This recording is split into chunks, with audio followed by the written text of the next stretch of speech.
For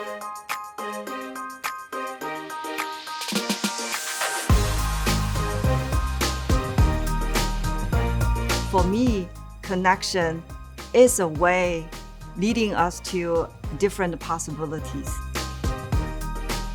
From the mobile phones we use every day, to the games that our kids are playing, to the TV that we watch, to the data centers, which support AI technology.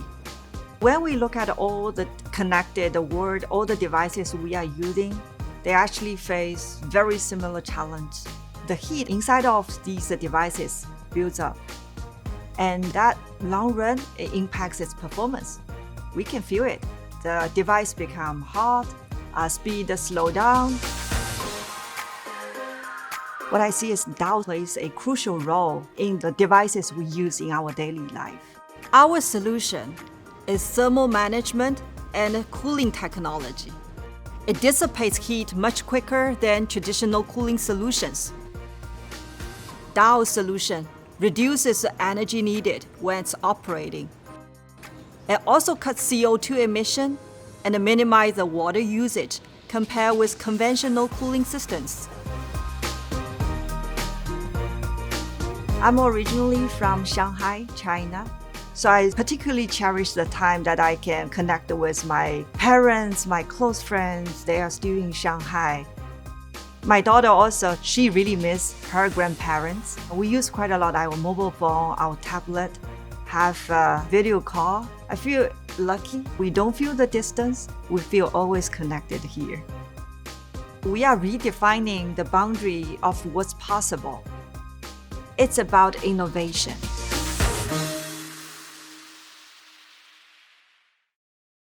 Hey there, everybody. It's Parag Matawar. I'm the Director of Professional Programs at SASE and your host today.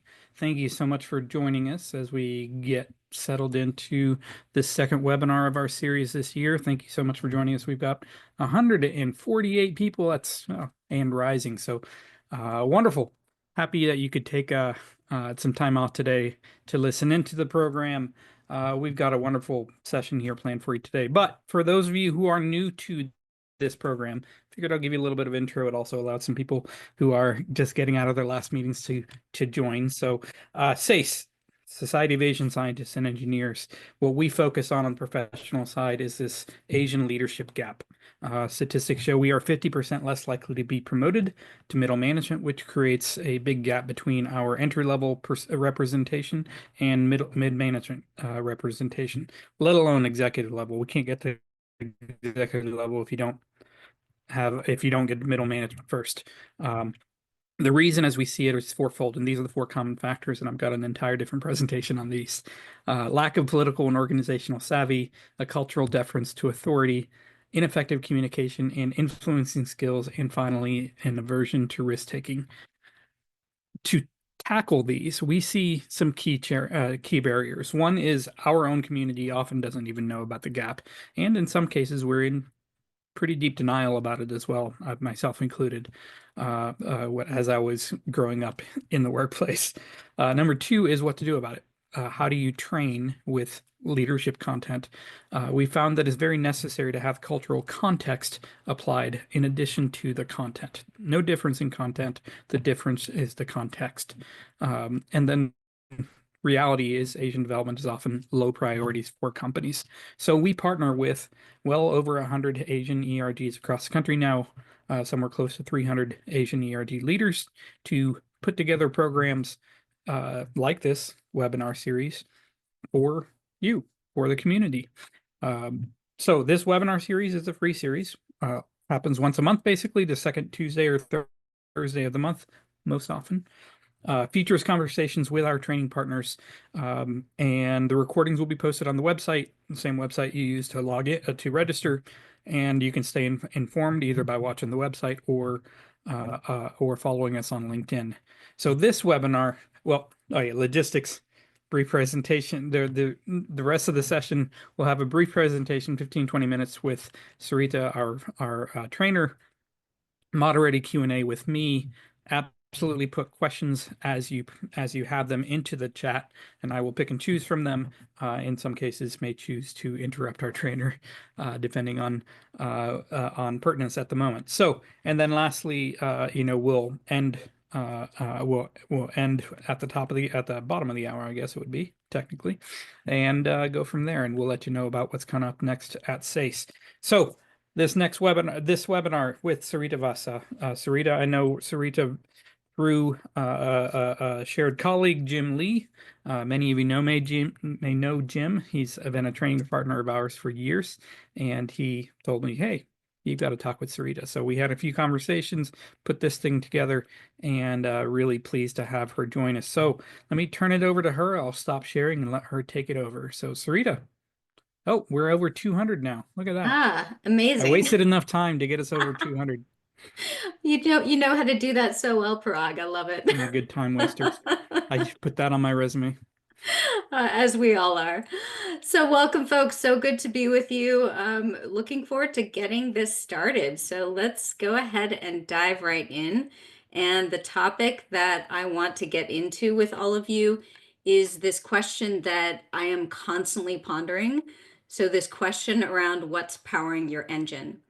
And it's one that I think we're asking a lot, especially because it's the beginning of the year. And some of you might have had some New Year's resolutions, for instance, that you may have already broken by now, but I know I have. But this morning, even going to the gym, I'm like, what's getting me here to the gym? And then on days I don't go, like, why am I not going to the gym? So I think all of those questions are probably looming for you. And I know for a lot of us, we've just had our performance reviews. And so there are things that we've heard about around things that we could do to be better at work. So you're probably sitting on lots of things that you want to improve about yourself. And you're probably wondering, like, how can I get better? How can I get motivated? So let me first introduce myself and speak to, like, why do I even ponder this question in the first place? And this picture of here that's on my right. So this is me in Chiang Mai in November. So one thing is I've been on my own personal spiritual journey for a while, just to figure out more things about myself, like who I am, who motivates me. And so in November, I was on one of my spiritual retreats just to do some of that personal soul searching. And the other thing that helps me ponder this question, or the reason that I ponder it's because I'm an executive coach and facilitator. And so much of what I do is sit with people to understand, like, what's blocking them, what could unblock them. And so just to give you a sense of my background, so I'm a presentation trainer in mostly tech and finance. The other thing that I do is that I've been doing a lot of women's leadership work for Chief, and working a lot with an Asian audience. So I've been working with McKinsey to help facilitate their Asian executive leadership program. So a lot of what I'm going to talk about today too is that intersection between motivation and our cultural upbringing. So I'll get into that as well.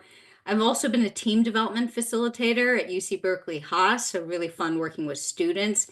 And then I train for middle managers at Applied Materials. So all that to say that I've been in lots of environments and have been pondering that question around, like, what's motivating people, what gets them stuck. And interestingly for me, when I'm in that place of asking that question, it often leads me to asking more questions. And so the place it immediately takes me to is, this question of, why do people succeed in the first place? And then that question takes me to, well, why do we fail? Is it because we've got too many goals? And as I ask these questions, just sit with what resonates for you. Sit with, like, what questions come up for you as you ponder this question of what powers your engine. Because the next question that comes up for me is this question of, do we not have the right goals? And then after that, I think, is it that people aren't up to the task once they do have the right goal?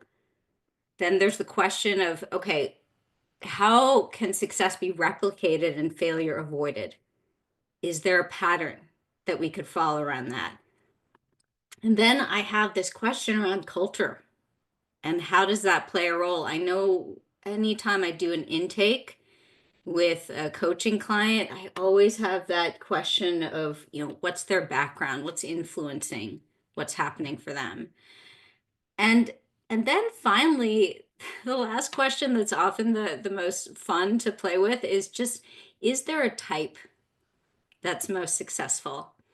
And so the next thing I'm going to get into are the 3 archetypes of professionals that I often see. And as I go through these, I want you to think through, like, which one do you relate the most to? Which one feels the most like you? And do any of these feel like you, frankly? So the first one of these is the dung beetle. And so this one, FYI, fun fact about the dung beetle can roll dung balls that weigh 50 times their own body weight. So that is the equivalent to a human pulling like 6 double-decker buses. I mean, it's pretty insane. Okay, so this kind of professional is always efforting. So just tap into, like, does that feel true for you? You're always up, you're always spinning. If you look at this picture closely, you'll see there's all these little tinier bugs on the back of the dung beetle. This beetle not only pushes this ball of dung, but also supports everyone else. Think through, does that feel like you? Okay, so that is one clear type. Now I'll get to the next type. So the next type is this type. This is your cat. And if you're like me and you have a cat, you can relate to this image. So my cat, much like the cat in this photo, is fierce, but at a certain point will go up a tree and find itself scared and incapable, even though this cat has enormous capacity. And your cat will likely in this moment meow to you, thinking it needs help, even though it doesn't. Like, cats have an ability to get right out of the tree by, their claws are like fish hooks. They can just go backwards, but they at this moment feel that nothing is going to get them out of the tree except for you. So take a moment to see, does that feel like you? And now I'm going to get into the third one. You might have guessed what this one is, but the next one is your dog. And so this, and I don't have a dog, but I know dogs. And dogs are interesting because they just have this inherent trust and resilience and adaptability, and they have this confidence that just stems from a sense of security that feels unshakable at times. And they do have this natural inclination to also be resilient and to feel like they can accomplish things. There's just this confidence about the dog. And so I want you to now, because a survey is going to be shared. So I want you to go ahead and take that survey, the poll, and let's just see which one feels most like you. And there's a couple of questions here. So go ahead and answer this, and we can see what the results look like just in the room. Oh no, I'm wrong. The dung beetle is losing. Well, no, it's settling out. We'll let everybody else know what's happening in a bit, but I was convinced that the dung beetle would be like, yeah, Yeah. 90%. The Okay, dog so archetype. The dog archetype. Can you explain that one again, real quick? Sorry. sure. So that one has this inherent confidence that stems from trust in their environment. They've got this natural inclination to be adaptable and resilient. So that's a little bit about the dog archetype. So really interesting to even just see what came up in the polls. So in this crowd, we have all types. We have the dung beetle, the cat, and the dog almost at equal levels, which is really interesting. Okay, and then when we got the question around which one do you think will be most successful in meeting their goals, almost 60% think it's going to be the dog. And they think the cat is last. So that is just really interesting. And that efforting dung beetle, that's only at 23%. So it's really interesting to get these these numbers into the poll. And then the thing that I want to share with you is the answer, which is that these types do not determine the ultimate success. All types can be successful. So I'm going to go ahead and share, a lot of you thought it was the dog right here, and that's actually incorrect. So the thing that makes the biggest difference is our relationship to our goal. All of those types can be successful, which is good news for you folks, because even just in this group, we have all three types represented almost in equal quantity. So it's not to say like, oh, you know what, I'm not a dog, so might as well throw up my hands, because the cat, the dung beetle, and the dog can be really successful. So what I'm going to unpack for all of us today is, what are the components around this relationship to our goal that are going to help us be successful? And so the way that I'm going to do that is I'm going to do it through some examples. So we're going to talk to Parag and talk to him a little bit about what's important to him. And I had a conversation with him already, so I know that he's a son, a family man, a professional, all these things. So Parag, would love to ask you, do a little live coaching here. So talk to me about a goal that you have that you're just wanting to nail, but maybe it's still on your to-do list. Well, let's see. That's still on my to-do list. I am making a concerted effort this year to actually go to the gym, so I will say that one. And so far, so good, other than I'm a little under the weather yesterday, so I had to cancel that. But I think maybe a bigger goal when we think about, professional life and whatnot like that is, um, I want to, even this mission that we're on with SASE, I'm trying to figure out what the right, especially given the current environment, with the DEI backlash, trying to figure out, okay, how do we still make programs like this happen, and in a way that makes sense, and what's the, uh, I guess, where's the new equilibrium, so to speak. So. Yeah. Well, so I'm going to ask you just a few questions around this goal, just to get into the nuts and bolts of it. So the first question is just around, why are you doing this?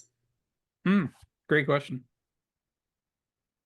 There's, so I spent my career at Procter and Gamble, and one of the reason I stayed there, I don't know if there's any P&Gers on or not, and apologize, I'm not trying to necessarily shout out for them, but the thing that I really liked about them is that there was this credo, that was just do the right thing. That's it. That simple. And it resonated with me, and it resonates with me still. And if anything, it's just because it's the right thing to do. It just feels like a real need for our community. It's something I benefited from at Procter, and something that, I don't know, just makes me feel good. Okay. So it's a need, something you benefited from, makes you feel good. So really good to know all of that. And when it comes to support and the support you feel, like, what's supporting you? Say a little more about what you mean by that, if you don't mind. Yeah. So when you're in the midst of trying to work against this goal, how do you feel supported? In this scenario, Yeah. most of the people that I talk to fully agree. I mean, heck, that's why you're here today, even, right? We talked a bit about what we're trying to do with SACE Pro, and you're like, I'm all in. And that's why you're here. That's why Jim referred you as well. Most of the ERG leaders that I talked to as well. It is so there's been no lack of people support or encouragement or alignment with what we're trying to do. If anything, it's more the finances. Money always screws everything up, right? So Yeah. if anything, it's more the finances, trying to figure out how to fit everything together. Yeah, got you. And when you're doing this, like, what does it feel like in your body? Mm. Does it feel so? Are you in tune with your body sensations as you're in the midst of fighting this mission? Yeah, I mean, there's definitely I think I described it last week as well when we were. I don't even think these are the answers I gave last week, but there is a definite lightness. I just don't feel as heavy, and uh, there's a like yeah. I mean, after a good conversation with an ERG or with a trainer or whatnot, there's definitely a an added pep in my step, or just a feeling of accomplishment, and a bit of a smile. Awesome. Okay, so last question. What happens when things get hard on this goal? Mm, yeah, that's what's happening now, right? That's what's happening now, and there's certainly questions of, okay, is it worth it? You know, what's the benefit? Is the juice worth the squeeze? And back while I was working at Procter, I keep saying like I'm not working, I am working, but back when I was working in corporate, it was pretty clear I was working for the paycheck. Now I'm not. And in a way that's very liberating, and in a way sometimes it's almost like I don't know. Is it worth the effort that I put in? Because the paycheck isn't the reason why I'm doing it. And so that one I struggle with, to be honest. I'm not. I at times it's almost like during hard times I question myself more if I should still keep doing this. You know, Mm, yeah, which yeah. which feels odd. It feels very odd because I would have predicted the opposite when I was still at corporate when trying to get out. I would have predicted the opposite, but in reality, it's ended up being a little bit different, which is just odd. Okay. But the highs are definitely better.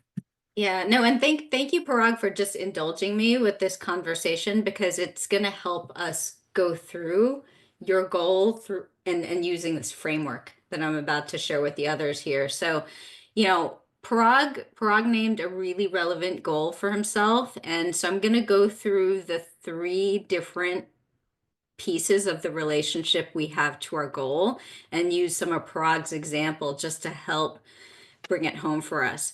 So the first thing I asked him was, why are you doing this? And, he gave me this answer around, it feels really right. It feels right for the people around me. It feels right for me. Like there's something that just feels really right about this.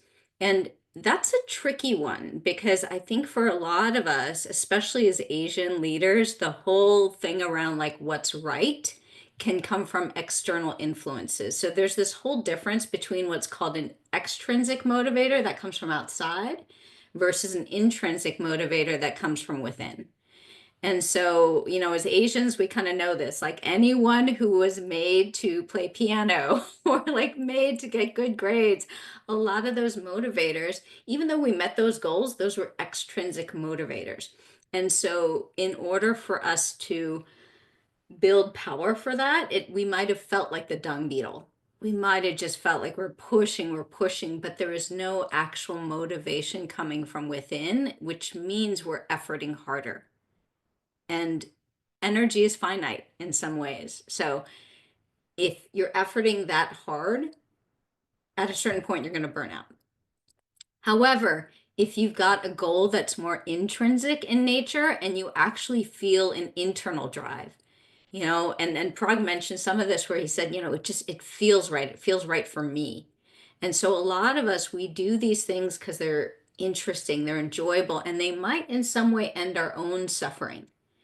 And so I want you to think through that. Like think about the goal that you're holding right now and think about like where does that goal come from? Like what's the why? Is it because everyone is telling me I need to do this?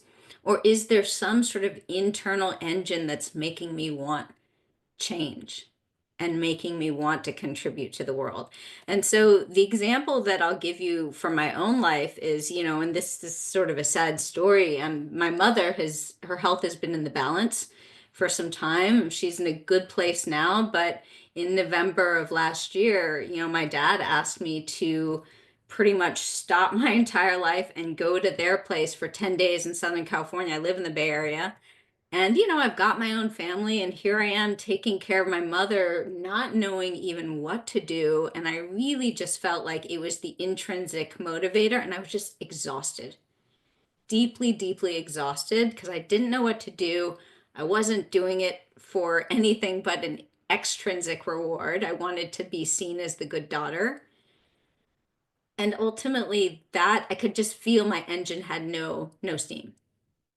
So another example where I felt like a lot of pep in my step and sort of that lightness that Parag was speaking about is, I'm a presentation coach and trainer, and it's something that's been so deeply enjoyable to me. And even in my own life, I had my own suffering around presenting earlier, which was that I've often felt I would go into presentation mode and not be in conversation mode, not be attuned to my audience. And so a lot of my own work was just getting out of my own way around trying to be perfect, trying to be in presentation mode, because no one wants that. At the end of the day, they just want connection. And so a lot of what I help people with is that now. But I just could see the sort of difference between the intrinsic and the extrinsic in how it felt in my body, how it felt in my stomach even. You can sort of feel the difference. So that's the first piece of it. So really think about what's the why? Is it extrinsic or intrinsic? So that's number one. So number two in this process is the element of support.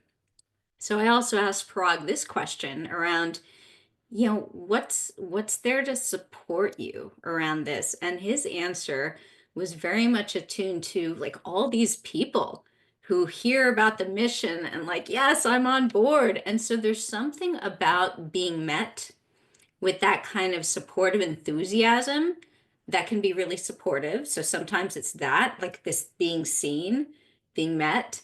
Sometimes support looks different. Sometimes it actually looks like actual physical support, where someone is reaching their hand out to you when you feel like you need a hand.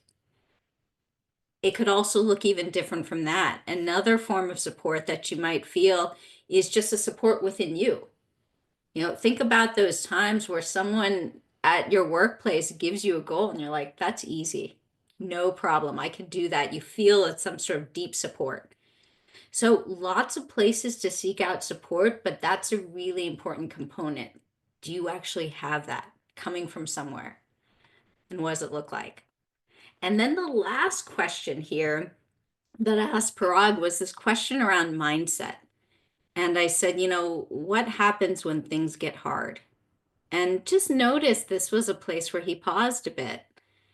And so a lot of us, we struggle with this one. And if we're in that place of getting stuck around mindset, this could be a place where we lose a little steam. And this could be a place where you question yourself and say, should I keep going? And I know how that feels because, this weekend I was skiing in Park City and I just started skiing a year ago and it has been so hard. Not just because I started when I'm older, but also because I was born with a physical disability. And so, I pretty much just ski on my right leg. I was born with a disability on my left. And so there is this narrative that I've been holding for a long time, which is just that I can never do anything athletics successfully. And so I've very much had the more fixed mindset around that, which is I avoid challenges, I give up.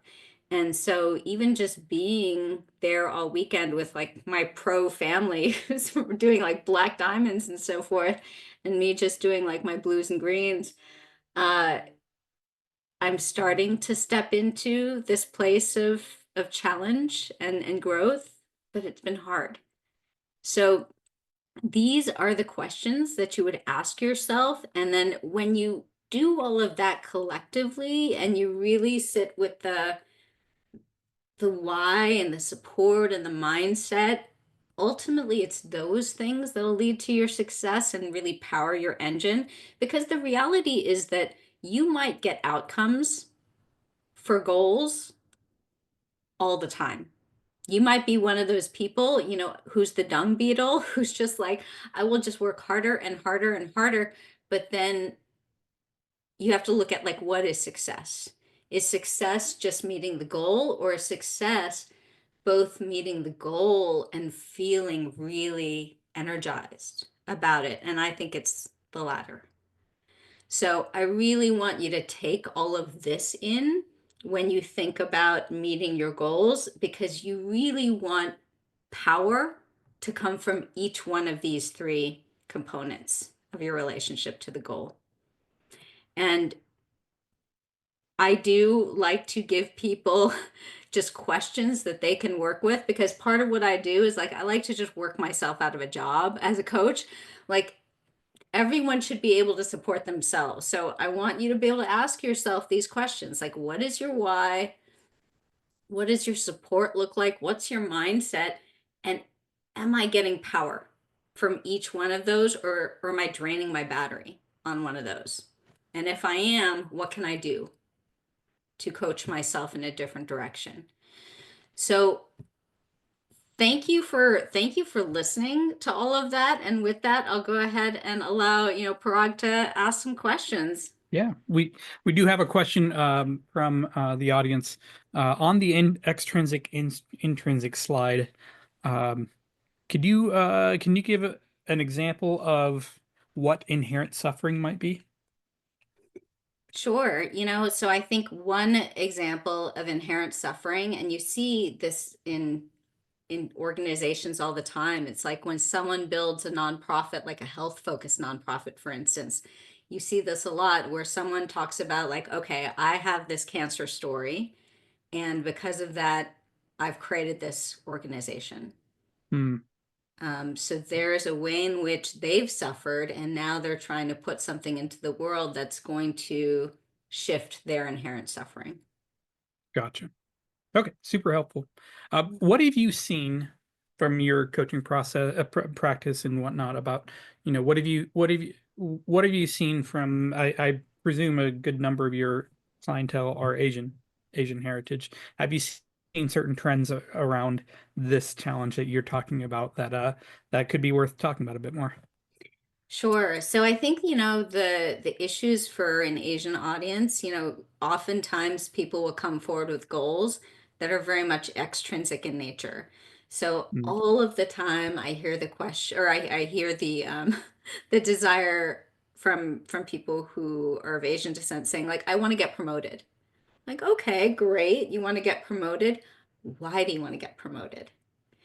And it's in that why that I start to understand, where is this goal coming from? And for a lot of Asians, unfortunately, it is this extrinsic motivator that we've been told that we just always have to get ahead.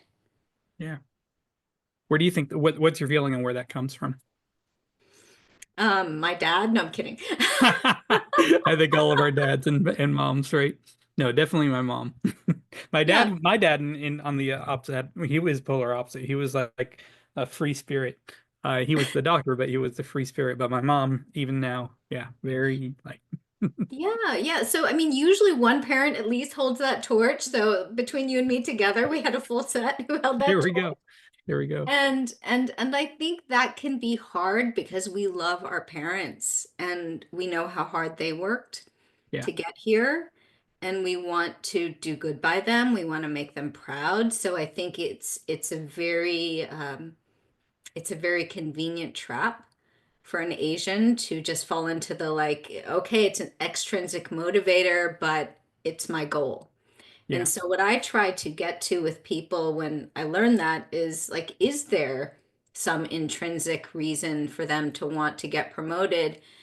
And if there isn't, then maybe that's not the goal.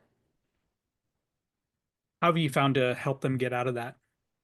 Um, like what do you have any tips on like what's finally clicked, made it click for people, especially for Asians, to all of it, or even if you have to kind of tell a story, that'd be, yeah, that people can relate to, that'd be fine too.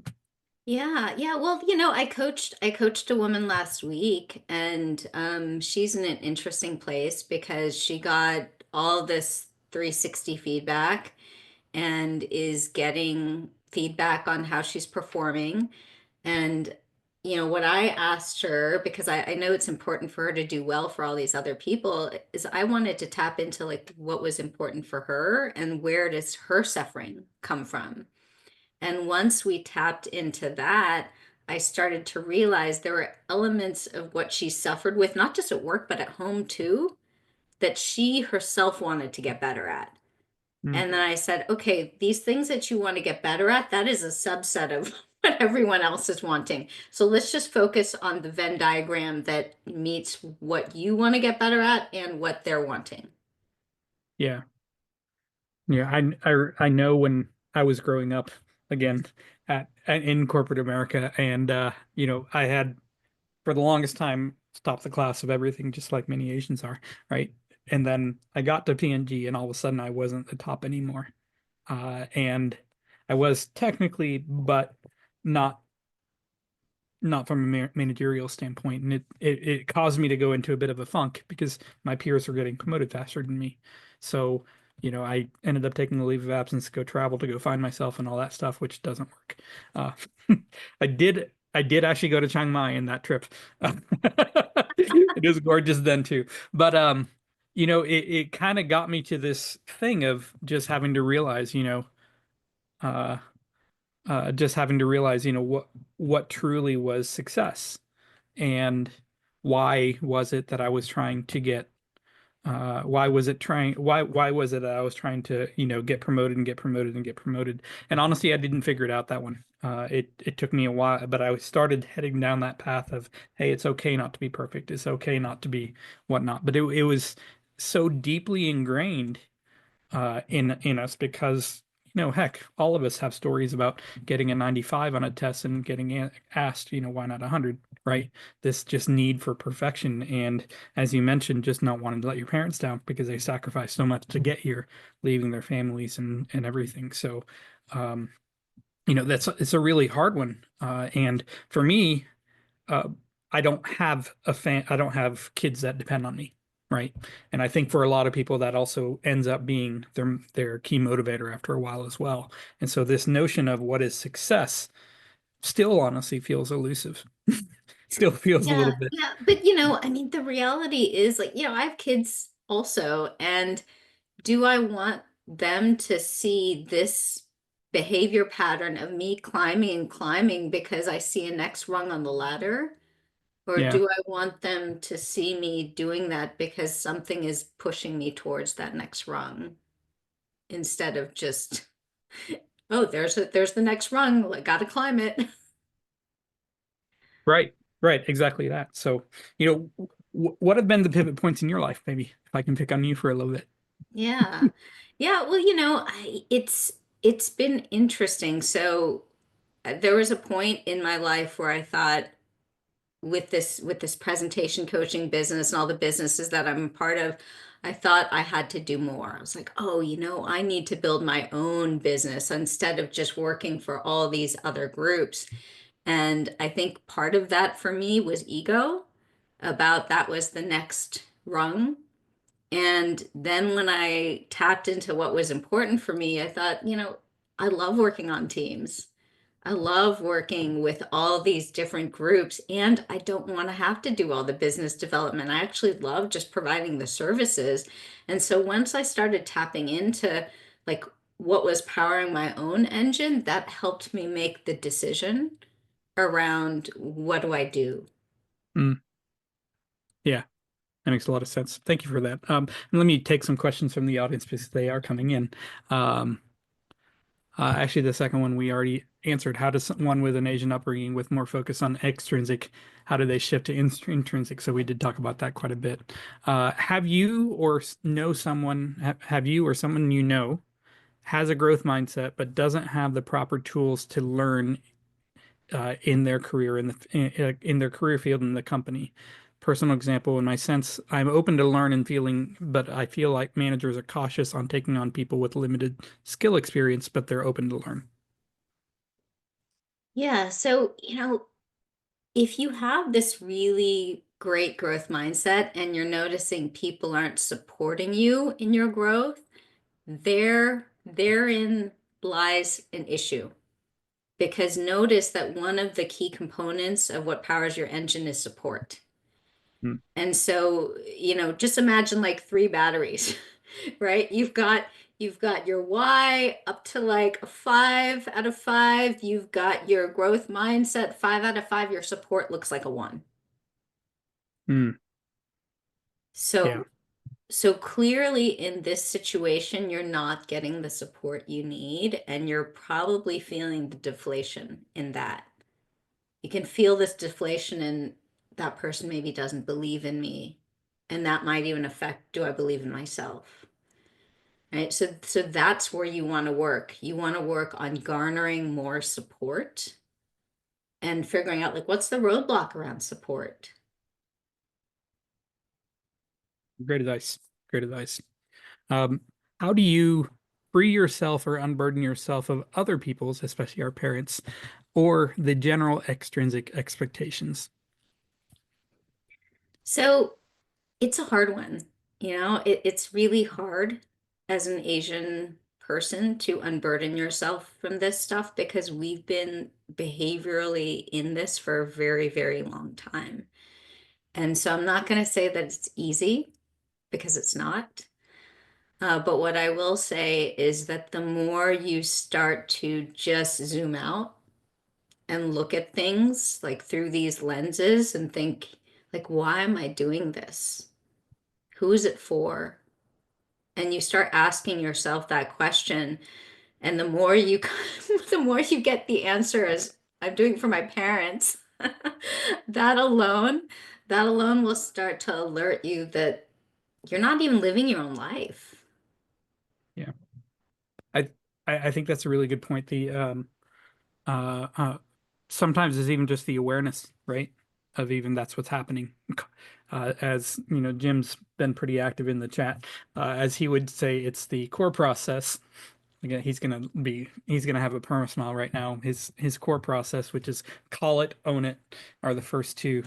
And it's exactly that. It's like, okay, call it out on what it is. You build that awareness in your mind of that's what's actually driving that perception of success or that need to get promoted or work harder or whatnot like that, such that, and then own it. That's what I'm doing. You can still have the choice to continue doing that. And I think in some cases, I wouldn't necessarily, say somebody's doing it wrong if they chose to continue, right? I think in many Yeah. cases, And especially, they might not be, but they will notice that there is less power in their engine, and they're going to be efforting harder because there's no energy or force coming from you. It's like when all these things are at a level 5, you feel almost like there's like wind beneath your wings. It's one of those moments where, it's like when I chose the coaching profession, it just felt like everything was falling in place. One person introduced me to another, we're to the point where I was just like, there's all this support showing up at my doorstep. Why is that? yeah. So sometimes support feels like inexplicably good when you are on the right path versus inexplicably hard when you're doing it for the wrong reasons. Jimmy's putting he's putting the slide into the chat. But yes, I know you're very familiar with the core process as well. But yeah, Okay. I love that you said that because quite honestly, even me landing in this job, same thing happened. Exact same. The last two jobs I've had now have been kind of, I have nothing other than serendipity to blame it on in a way. It's just like right place, right time. Everything just kind of fell into place. Even my And last that job, that's doctor. support too. Yeah. And it just felt like, it was like, okay, the world is trying to tell me something, right? Exactly. And Exactly that. I'm not super religious, but I kind of like just like those to be kind of okay, it's out on some karma or something. I don't Yeah, know. but for those who are religious, faith can be a support too. Very true. Very Yeah. true. So, all right, we've got a question. When we think about the extrinsic and intrinsic model, will it be a 50-50 distribution between the two, depending on the culture and dynamic, or how do you think about the split there? So if you want all of your goals to be intrinsic, ideally. Okay. And so that's how I think about it. And the reason being is because when they are intrinsic goals, there is a natural energy that comes out of us that supports us in performing that goal and being successful. For any extrinsic goal, we just have to work insurmountably harder. I mean, it feels, everything feels like a challenge, like a slog, even though we might be meeting the goal. Hmm. So I would say, if you are The going to goal hold is to it, get more over to the intrinsic correct. side. I forget if it was right or left side, but the goal is to move more there. Correct. And sometimes there are goals where we have been doing them for some intrinsic, or sorry, for some extrinsic reason. And I've been able to talk to folks to understand, is there an intrinsic motivator? And then you start to see that that person's relationship to the goal has changed and they start Hmm. having more success with less effort. Okay. So you can also move things over if you start to define for yourself, oh, there actually is something in me that wants this, but I haven't spoken it Right. before. So even like if you are gunning to get promoted just because of your notion of success, if you are able to reframe it of a, hey, by doing this, this is the result and the impact of being able to do this. I can get my kids into a good school.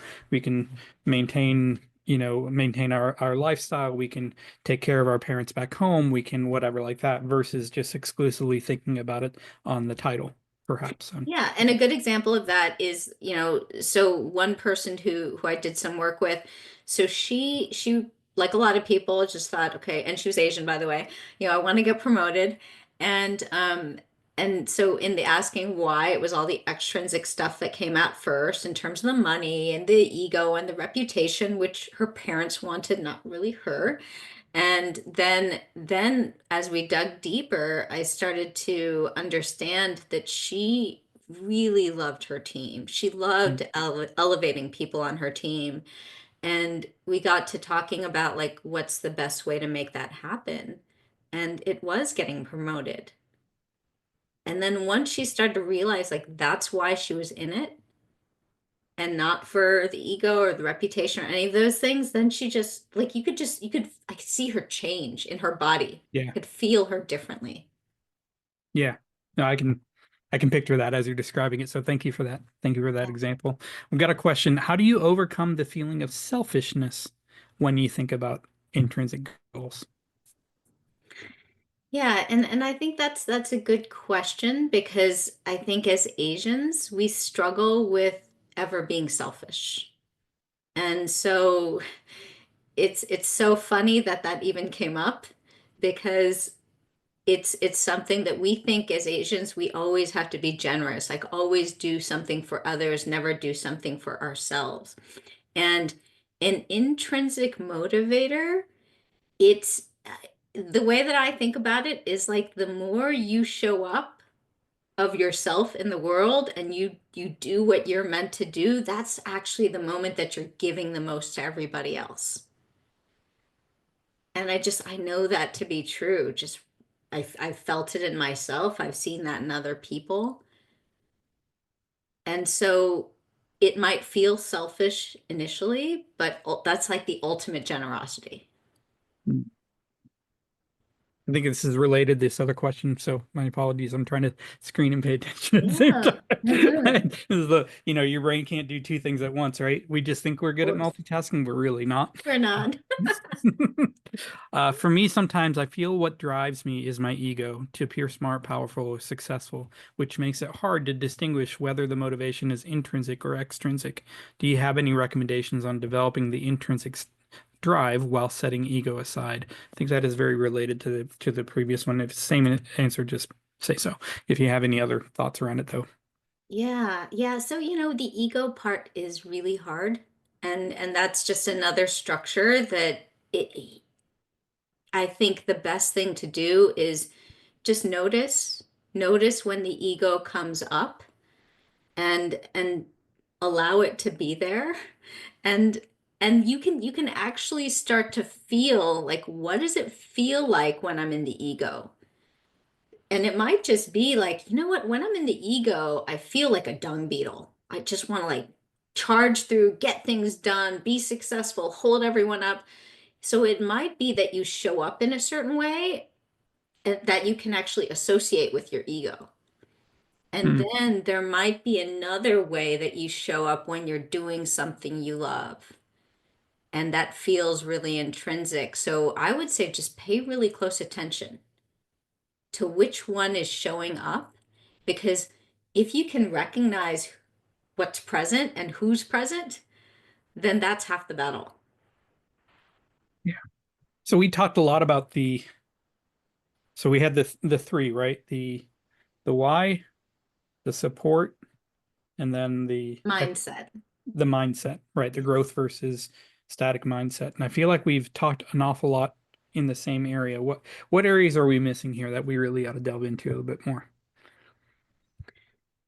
I would say those are the primary three things around relationship to your goal. And so if you have those three,